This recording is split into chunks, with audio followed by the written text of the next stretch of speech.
Fellow countrymen and women, I'm here to address you once again in the course of our nation's history.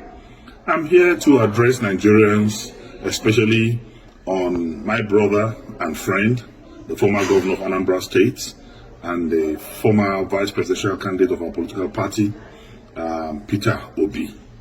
Peter Obi is one of the finest Nigerians who is intellectually mobile and administratively sagacious. He's a great Nigerian, and by the grace of God, he has the potential of being a great president in the nearest future.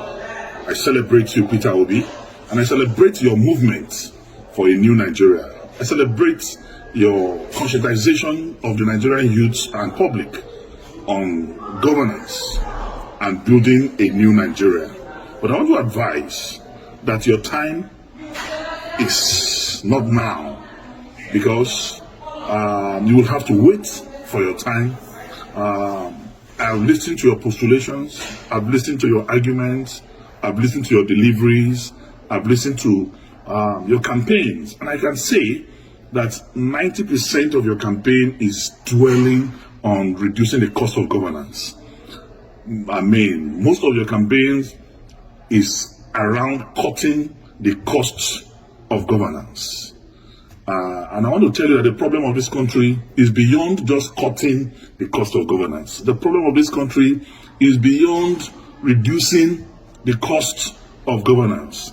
I'm not saying that it's deceptive, I'm not saying it's pretentious, but I'm telling you that it is less than 1% of our national problem. Beyond cutting the cost of governance, and I want to say that cutting the cost of governance, you don't need to be a president to cut the cost of governance. If you have a very effective Minister of Finance, you have a very effective Minister of Budget and Planning, you have a very effective CBN governor, you can cut governance. You have a very effective chairman of the economic team. You can cut governance with the cooperation of a president. But I want to say that that is not our major problem today in this country.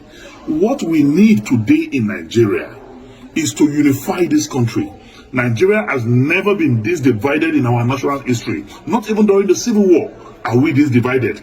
There is no trust between the North and the South. There is no trust between the East and the North. There is no trust between the West and the South and the Southeast. So we need one character who have the capacity and capability to unite us together as a nation first, because we need to first believe in ourselves as people. We need to believe in our unity. We need to believe in our togetherness even before we can make progress, because without unity there can be no peace, and without peace there can be no development. So first, we need a unifier. Who can unify this country? Today I want to ask sincerely Peter Obi and his supporters, can Peter Obi be trusted by a typical Katsina man or somebody from the northern part of this country? Can he be trusted as an Igbo man by Middle Belters, by core northerners? The answer, in every sincerity of purpose of heart and commitment, is no. So we need one Nigerian who is going to be trusted by every part of this country, who the North will believe in, who the South will believe in. And that person, without blinking my eyes, is Atiku Abubakar, who, when it was dangerous for any northerner to talk about the issue of devolution of powers, when it was dangerous for any northerner to talk about the issue of restructuring, he did, with every boldness in him. Today, Atiku Abubakar married a Yoruba man, have Yoruba sons. Atiku Abubakar married Igbo woman, he have Igbo children. Atiku Abubakar married Hausa woman, he has Hausa children. Married a Fulani woman, he has Fulani children. He's a pan-Nigerian, he's a true African Nigerian man. Only him, among those who are candidates of presidential, who are candidates of any political party today, seeking for the presidency of this country, have the capacity and potential to bring us together as a nation. So I want to say, it is time for us to think. I encourage the crusade, the movement started by Peter Obi to continue.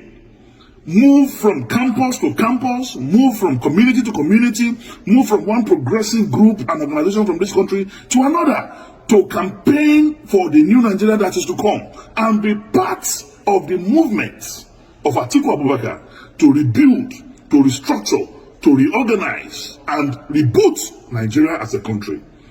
We must speak the truth, and the truth is the truth.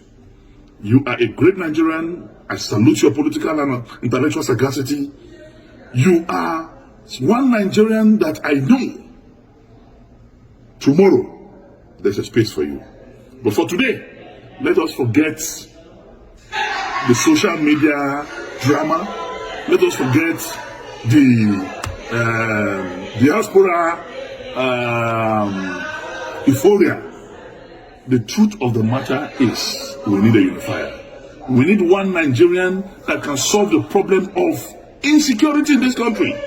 We need a Nigerian that will have intel from every security facet of our national life. We need a Nigerian that will get intel from Cameroon, from Chad, from Mali, from Benin. We need a Nigerian that have that capacity to solve the problem of Boko Haram, banditry, and kidnapping, because he has intel and connection with the security network in the South African region. And that's Nigerian today. It's Atiku Abubakar.